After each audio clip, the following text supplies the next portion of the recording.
It could be one reason so many young adults struggle with obesity. This is interesting. Listen to the statistic. 70% of kids who play team sports drop out by the time they reach 13 years of age. Go to any Pop Warner game or any Little League playoff, and it isn't hard to see at least part of the problem. Some of the parents in the stands, their overzealousness, their own determination to win can take a toll not only on their own children, but it can take a toll on other kids as well. I wish we had the audio of what that woman is yelling. Maybe we shouldn't have it. This is just some of what goes on here with some tips on keeping your kids in the game and protecting your kids from problem sports parents, frankly. Psychologist Dr. Casey Cooper, along with 9-year-old athlete Jacob. And Jacob, how do you say your last name? Workmeister. Workmeister, and his dad, Jeff. Yes. Nice to have you all. Thank you very much. So, Dr. Casey. Yes.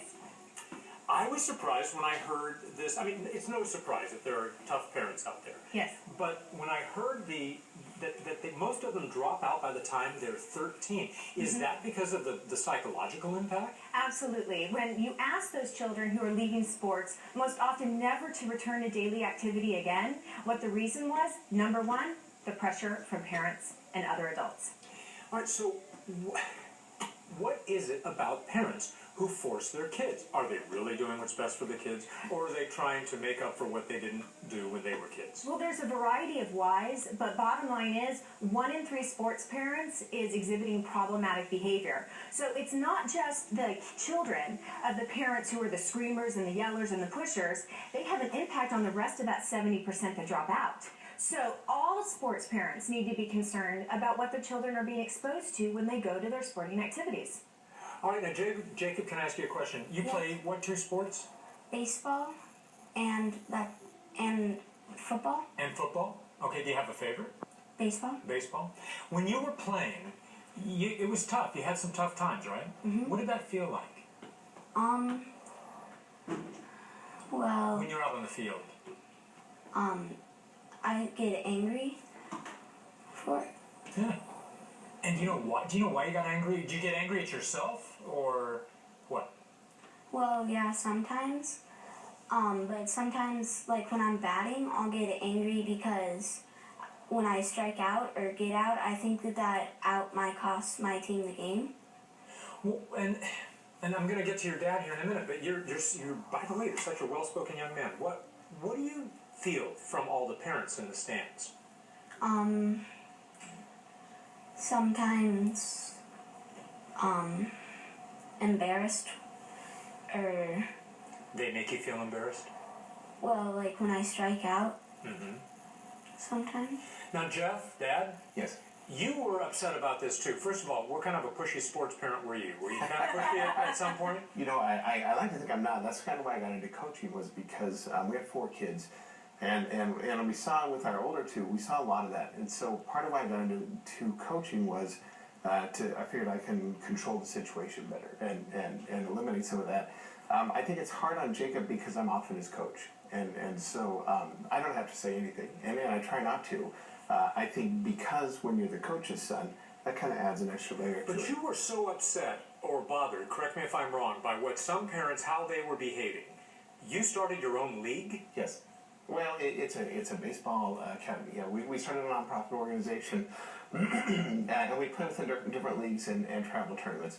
But there's a lot of, you could go for miles talking about some of the things that go on in youth sports, especially in Southern California. It's so competitive, and we see these parents, when you're talking about your 7-year-old child talking about he's going to get a scholarship, or at 7 you're talking scholarships. Yeah. And many do. Many do. And they're getting mad because their son's not playing quarterback because he should be quarterback because he's going to be the quarterback at USC or these are conversations I've had with parents. And Dr. Cooper, how I'm going to get to these tips real quick, but how can this really harm a child psychologically? Well, psychologically, they usually leave the sport on a low self-esteem note. So what are they going to turn to? Technology, texting, all sorts of other things that aren't going to give them that physical activity. And we wonder why we have an obesity epidemic in this country when 70% of children are leaving their daily physical activity not to return again because of the pressure. Well, you know, I think the two are related. Can we call up the tips, guys? You, Dr. Cooper, you have some tips for parents. Absolutely. And we're going to put those, I hope, up on the screen. Or they're right down at the bottom, right? Great. Okay, you can read them right there. Yes. If you're not the team coach, don't coach. Absolutely not. Respect your role as a parent. Your child's going to have a lot of coaches in their life. They're going to have two parents. Next tip, implement consequences for bad behavior on the field. Yes. Who's bad behavior, the parents or the kids? Well, actually both. Leagues should have a policy for the parents. But a lot of sports parents say, well, Dr. Casey, I don't know what to do when my child's losing it and they're throwing stuff and they're this and they're that. And you know what? I asked them, well, what would you do if they did that at home?